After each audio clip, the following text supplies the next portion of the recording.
पहला प्रश्न। कहावत है, मानिए तो देव नहीं तो पत्थर। क्या सब मानने की ही बात है?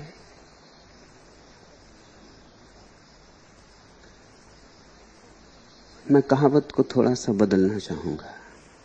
जानिए तो देव नहीं तो पत्थर। मानने से तो पत्थर पत्थर ही रहता है।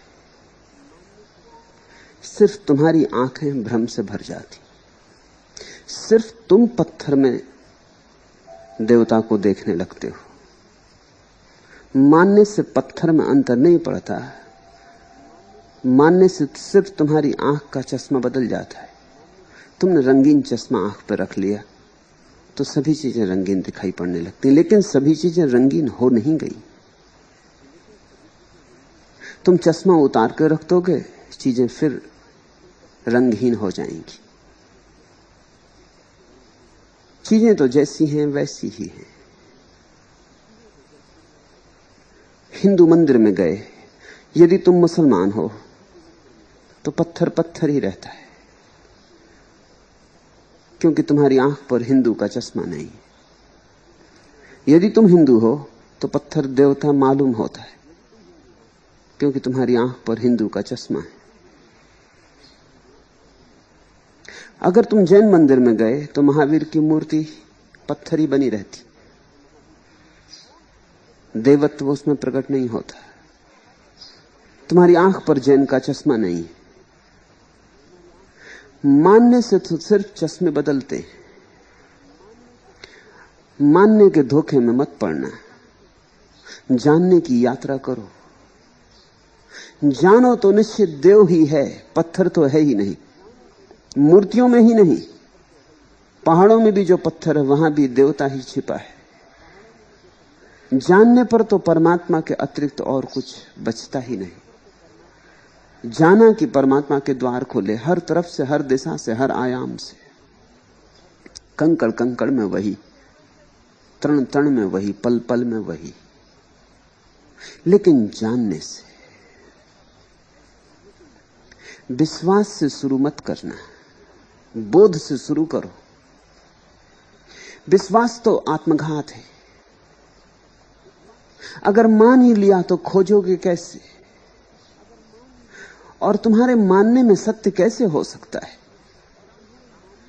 एक क्षण पहले तक तुम्हें पत्थर दिखाई पड़ता था और अब तुमने मान लिया और देवता देखने लगे।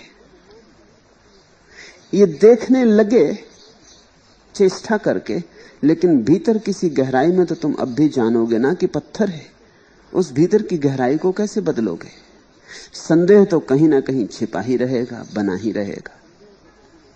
इतना ही होगा कि ऊपर ऊपर विश्वास हो जाएगा, संदेह गहरे में सरक जाएगा। ये तो और खतरा हो गया। संदेह ऊपर ऊपर रहता इतना हानिकर नहीं था, ये तो संदेह और भीतर चला गया और प्राणों के रग रेसे में समा गया। ये तो तुम्हारा अंतःकरण बन गया। यही तो हुआ है। दुनिया में इतने लोग हैं, करोड़ों करोड़ों लोग मंदिर जाते, मस्जिद जाते, गुरुद्वारा जाते, चर्च जाते, और इनके भीतर गहरा संदेह भरा है। ईसाई और हिंदू और मुसलमान सब ऊपर ऊपर है और भीतर संदेह की आग जल रही है। और वो संदेह ज्यादा सच्चा है, क्योंकि संदेह तुमने थोपा नहीं है, ज्यादा स्वाभाविक, और तुम्हारा विश्वास थोपा हुआ है, आरोपित है। आरोपित विश्वास स्वाभाविक संदेह को कैसे मिटा सकेगा? आरोपित विश्वास तो नपुंसक है। स्वाभाविक संदेह अत्यंत ऊर्जावान है। फिर कौन मिटा सकता है स्वाभाविक संदेह को? स्वाभाविक श्रद्धा ही मिटा सकती।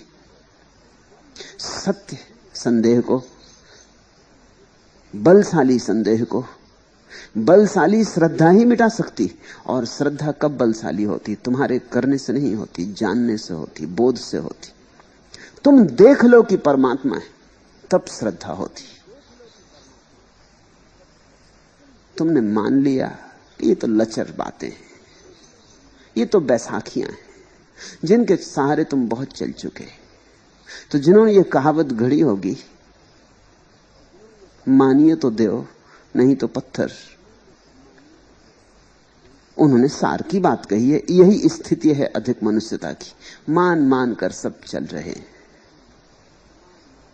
अंधे ने मान लिया है कि रोशनी है, बस माना है, आंख खुली नहीं। खुली आंख ने देखा भी नहीं। यह भी हो सकता है कि अंधा आंख पे चश्मा लगा ले, लेकिन अंधे की आंख पे चश्मे का क्या मूल्य है? आंख हो तो चश्मा देखने में सहायता भला कर दे, आंख न हो तो चश्मा क्या करेगा? तो बहुत से अंधे चश्मे लगाए चल रहे हैं, फिर भी टकराएंगे ही। बहुत से अंधों ने चश्मा भी लगा लिया, हाथ में लालटेनें भी ले रखी ताकि रोशनी भी साथ रहे, मगर फिर भी टकराएंगे। तुम्हारे शास्त्र तुम्हारे हाथ में लटकी हुई लालटेनों की तरह, और तुम्हारे विश्वास तुम्हारी अंधी आंखों पर चढ़े हुए चश्मों की भांति। इनका कोई मूल्य नहीं, दो कौड़ी मूल्य नहीं। इनसे हानि है, लाभ तो जरा भी नहीं। इनके कारण आंख नहीं खुल पाती। इनकी भ्रांति के कारण तुम कभी जानने की चेष्टा में संलग्न ही नहीं हो पाते। मैं तुमसे कहता हूं, परमात्मा को मानना मत। मानने की जरूरत नहीं। परमात्मा को मानोगे तो फिर जानोगे किसको? परमात्मा को मानने का मतलब तो यह हुआ कि तुमने जानने में हताशा प्रकट कर दी, तुम हार गए। तुमने अस्त्र शस्त्र डाल दिए, तुमने कहा खोज समाप्त हो गई। जानने को तो है नहीं, माने लेते। सूरज को तो नहीं मानते हो, चांद को तो नहीं मानते हो, जानते हो। इस संसार को मानते तो नहीं, जानते हो। और परमात्मा को मानते हो। ये माना हुआ परमात्मा अगर तुम्हारे जाने हुए संसार के सामने बार बार हार जाता है तो कोई आश्चर्य तो नहीं। परमात्मा भी जाना हुआ होना चाहिए। जिस दिन परमात्मा जाना हुआ होता है उस दिन ये संसार फीका पड़ जाता, माया हो जाता है, सपना हो जाता है। अनुभव ही संपत्ति बनती है, थोथे विश्वास नहीं। तो मैं इस कहावत में थोड़ा फर्क करता हूं। मैं कहता हूं जानिए तो देव, नहीं तो पत्थर। लेकिन जानने के लिए बड़ी यात्रा करनी आवश्यक है। जानने के लिए अपने भीतर बड़ी साधनाओं से गुजरना होगा। जानने के लिए आंख पर जले हुए जालों को, चढ़े हुए जालों को काटना होगा, गलाना होगा। जानने के लिए सबसे पहली तो बात है कि मानी हुई बातें छोड़ देनी पड़ेंगी, जो कि बहुत कष्टपूर्ण है, क्योंकि वही तुम्हारी संपदा है। उसी मानने को तुम सोचते हो तुम्हारा ज्ञान है। उस सारे ज्ञान को छोड़ देना होगा। एक बार तो तुम्हें निपट रूप से अज्ञानी हो जाना पड़ेगा। इसके पहले कि तुम सच में ज्ञान की किरण को पाओ, तुम्हें अज्ञान की रात से गुजरना होगा। एक बार तो तुम्हें बिल्कुल निर्धन हो जाना पड़ेगा, क्योंकि अभी जिसे तुम धन कहते हो वो है नहीं, सिर्फ ख्याल में मन के लड्डू। इन्हें तो छोड़ देना पड़ेगा। एक बार तो तुम्हें अपना भिखमंगापन देखना पड़ेगा, अपना अज्ञान, अपना अंधेरा, अपना अंधापन, अपनी नकारात्मक स्थिति, अपनी नास्तिकता को झेलना पड़ेगा। ये नास्तिकता का कांटा तुम्हारे प्राणों में चुभे, इसकी पीड़ा अनुभव हो, ये जरूरी है। तुमने उपाय कर लिए हैं और तुम झूठे आस्तिक बन गए हो, और भीतर छिपा नास्तिक बैठा है। इतने आस्तिक हैं दुनिया में, जितने लोग सोचते हैं कि आस्तिक हैं, तो फिर ये दुनिया धार्मिक होती। तो यहां जगह जगह परमात्मा की ऊर्जा उठती हुई दिखाई पड़ती। यहां हर आंख में परमात्मा की झलक होती, और हर पैर में परमात्मा का नाच होता, और हर कंठ में परमात्मा के गीत होते। यहां प्रेम की बाढ़ आई होती अगर इतने लोग आस्तिक होते। ये 100 आस्तिकों में कभी एक आध भी तो आस्तिक नहीं होता। फिर ये 99 कौन है? ये नास्तिक हैं, और इन्होंने अपने को झूठा बुलावा दे लिया है कि हम आस्तिक। ये नास्तिकों से बदतर हालत में।